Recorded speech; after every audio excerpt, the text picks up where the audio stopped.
Сегодня вечером в прямом эфире мы продолжаем. Музыкальным сюрпризом нашей сегодняшней программы является Танель Падар и группа The Sun.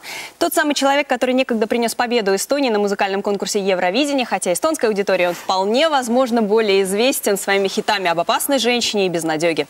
Добрый вечер, Танель. Добрый вечер. Скажи, пожалуйста, не кажется ли тебе, что эстонский музыкальный рынок достаточно тесен для тебя? Многие эстонские музыкальные критики говорят о том, что ты смог добиться большего, выступая за границей. Võib-olla tõesti, et see sõltub sellest, kuidas nagu võtta. Et mulle isiklikult tundub, et meil ei ole nagu aega tegeleda sellega, et Eestist välja minna, sest meil on siin kogu aeg nii palju teha. Aga eks me tegeleme sellega vaikselt.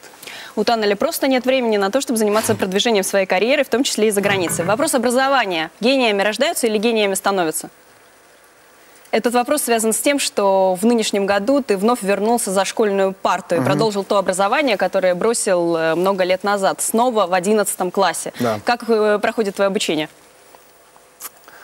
No, praegusel hetkel, kuna on detsembrikuu ja tööd on väga palju, siis praegu on natuke unarusse jäänud, aga mul on juba to-do list on valmis, et mis aineid ma nüüd järjest vastama hakkan, et kindlasti jaanuari algusest lähen ja üritan ikka 11. klassi ära lõpetada. Проходит обучение чудесно, to-do-лист уже составлен. Эстонская пресса сообщала, что ты смотришь, потребляешь российские медиаканалы. Что, правда, что ли? Ikka vaatan, jah. Vene kanalites on palju selliseid saateid ja palju sellist meelelahutust, mida meile üldse ei näidata. Et selles mõttes vaatan küll, jah, ja jälgin pidevalt. Смотрит российскую продукцию. Твоя сестра Герли Падар недавно исполнила песню Аллы Борисовны Пугачевой, и поет она ее на русском языке. Есть ли у тебя планы исполнить какие-то шедевры российской классики на русском языке? No, vene klassika šedevreid võib-olla mitte, aga kui päris aus olla, siis juba päris palju aastaid tagasi me The Suniga salvestasime sellise loo nagu Welcome to Estonia eesti või vene keeles. Мне по нраву моя страна. Ma vaatan esimesi ridu. Oi, еще раз, пожалуйста. Aga rohkem ma kahjuks meelde ei tule. Ja kõige naljakam on see, et seda versiooni ei leia ka kuskilt. Et kuskil internetis ta kunagi oli, aga... То есть вполне возможно, нас в ближайшем будущем ожидает хит Welcome to Estonia на русском языке. И о твоей личной жизни пресса пишет чаще, чем о творческой составляющей твоей личной жизни, твоей творческой жизни. Скажи, пожалуйста, вопрос таков. Когда ты женишься, чтобы эти статьи уже прекратились? Noh, ma ei saa ju oma vene fännitaridele pettumust valmistada, ma ütlen mitte kunagi.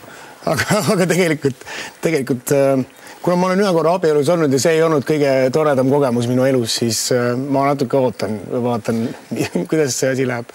У Танеля уже был опыт одного брака, и это был не самый чудесный опыт, поэтому он подождет и не будет регистрировать взаимоотношения свои. И для русских фанатов он сказал, что никогда не женится. Как вы проводите Рождество?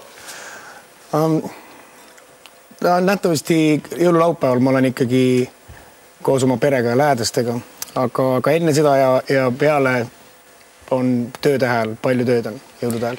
То есть на Рождество все-таки в кругу семьи. Господа, вынуждены разрушить ваш междусобойчик. Да, знаешь ли ты, что такое междусобойчик? Сина, Виктория, Ямина К. И Танель Падар отправляется в наш красный вигвам для того, чтобы исполнить там песню, которая впервые вообще прозвучит. Он только что выучил слова этой песни для того, чтобы можно было ее сегодня исполнить. Да, ну а мы с вами встретимся ровно через неделю для того, чтобы снова с вами поговорить о самом волнующем.